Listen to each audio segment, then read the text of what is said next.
দেশ বা রাজ্য পরিচালনায় একটি মূল্য নির্ধারণ করে ঘোষণা করা হয়, আর পুঁজিওয়ালা ব্যবসায়ীগণ ক্ষুদ্র বা প্রান্তিক কৃষকদের কাছ থেকে অল্প অল্প ধান ক্রয় করে। ব্যবসায়ীগণ যে যার নিজস্ব গোডাউনে ধান মজুত করত। মোটামুটিভাবে একটা সময়ে সরকারি অফিসারদের কাছে এই ধান সরকারি মূল্য হিসেবে বিক্রি করলে একটা মুনাফা ভালো পাওয়া যেত।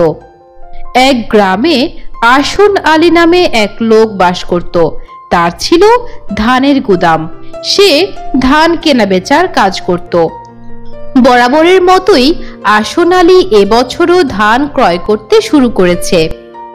কে রে আসন, ধান কিনসনি? হ কাকা, ধান কিনতাছি। কতখানি কিনলি রে ধান? 5 মন নাকি 10 মন নাকি 20 মন কিনছস? তা জানি না কাকা, আমি নিজে কখনো ধান কিনবার বা বেচবার বা গোদামে একবারও যাই না। আমার সাথে আরো 5 জন আছে, যারা 5 জনই এই সব দেখাশোনা করে। ওরা অনেক বিশ্বাসী। দেখ মিয়া, অতি বিশ্বাসে সর্বনাশ হয় কিন্তু, কইয়া দিলাম। সাবধান, আমার এই কথাটা মনে রাখিস। আসন আলীর সাথে 5 জন ব্যক্তি এই সমাজেরই বাসিন্দা। এরা মূলত দীর্ঘদিন ধরে আসন আলী তালুকদারের বেতনভুক্ত কর্মচারী। আসন এই 5 জন লোককে নিজের চেয়েও বেশি বিশ্বাস করতেন। বুঝলাম ইয়ারা, এই বছর আরো বড় আকারে পুঁজি নিয়া ধান বেচা কেনা করন লাগবো। তোমরা কিন্তু কাজে লাইগা পড়ো মন দিয়া, বুঝবার পারছো? হ হ, তুমি টেনশন নিও না। আসন আলীর কথা মতো সেই 5 জন একত্র হয়ে ধান কেনা শুরু করলো। আসন আলী জানে তার কষ্টের টাকায় ধান কেনা হচ্ছে, আসলে তা নয়। তারা কিনছে ধানের নামধারী চিটা ধান। সে সময় সরকারের দর ছিল 1 মণ শুকনো ধান 28 টাকা 50 পয়সা, আর ব্যবসায়ীরা কৃষকের কাছ থেকে ক্রয় করত 20 টাকা মূল্যে, আর চিটা ধানের দাম ছিল 4 টাকা 5 টাকা, যা শুধু জ্বালানির কাজে লাগতো। ভালোই লাভ হইল। চালের টাকায় চিটা ধান কিনা গোদাম ভর্তি কইরা দিলাম। আসনের কাছ থেকে 20 টাকা নিয়ে 5 টাকা মূল্যের ধান কিনেছি। 15 টাকা আমাগো লাভ, আমাদের পকেটে চলে আসবে। হ্যাঁ, ঠিকই কইছস। আসন তো আর গোদামে আসে না, কিছু দেখেও না।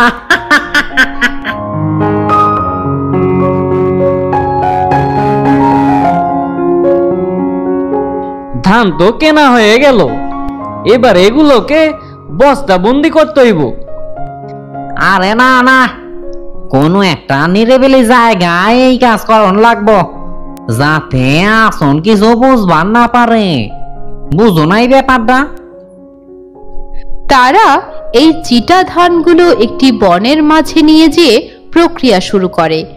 2 মণ ধানে 1 বস্তা, এরকম ভাবে তারা বস্তাগুলো প্রস্তুত করে আসন আলী তালুকদারের গুদাম ভর্তি করে রাখে। কি ফরিদ, সব কিছু ঠিকঠাক মতো কিনছো তো? ধান প্রস্তুত আছে তো নাকি? জি ভাই, সব কিছু আপনার কথা মতোই হয়েছে। আমি গেলাম, অনেক কাজ পড়া আছে। এই বলে ফরিদ সেখান থেকে চলে যায়। পরদিন যখন ব্যবসায়ীরা ধান কিনতে আসে, তারা গুদামে ধান পরীক্ষা করতে গিয়ে সবার চোখ কপালে উঠে যায়, সাথে আসনও অবাক হয়ে যায়। না না, এ হইবার পারে না। আমি তো দাম দিয়ে ভালো ধানই কিনবার কইছি, আমার ধান এমন হইবার পারে না। কাদের দিয়ে কিনিয়েছেন ধান? তারা আপনার সাথে বিট্রে করেছে। আরে মশাই, কি কইতাছেন এইসব? তারা আমার আপন ভাইয়ের মতো, আমি তাদের বিশ্বাস করি, ভালোবাসি। তারা এই কাম করবার পারে না। তাই বুঝি? তাহলে ডাকুন তাদের, দেখি কত বিশ্বাসী তারা। তাহলেই প্রমাণ হবে কত ধানের কত চাঁদ। আসুন যখন তাদের ডাকতে লোক পাঠায়, ততক্ষণে তারা চম্পট দিয়েছে যে যার মতো। সে অসৎ 5 জনের আর কোনো খবর নেই।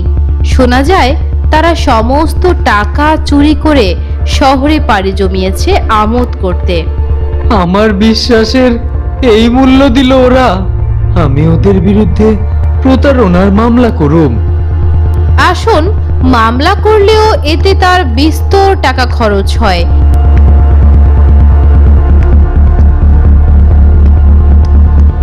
এত এত লোকসান আসন আলী তালুকদার আর কাটিয়ে উঠতে পারেনি। তিনি পথের ফকির হয়ে যান আর ধনী হয়ে যায় তার সাথে থাকা বেতনভুক্ত 5 কামলা।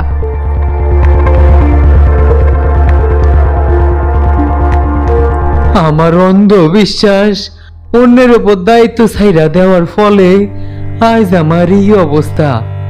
আজ আমি পথের ফকির হইয়া গেছি। আর যেন কেউ আমার মতো ভুল না করে। আমার মতো ভুল করলে হের জীবনেও এমন হইব।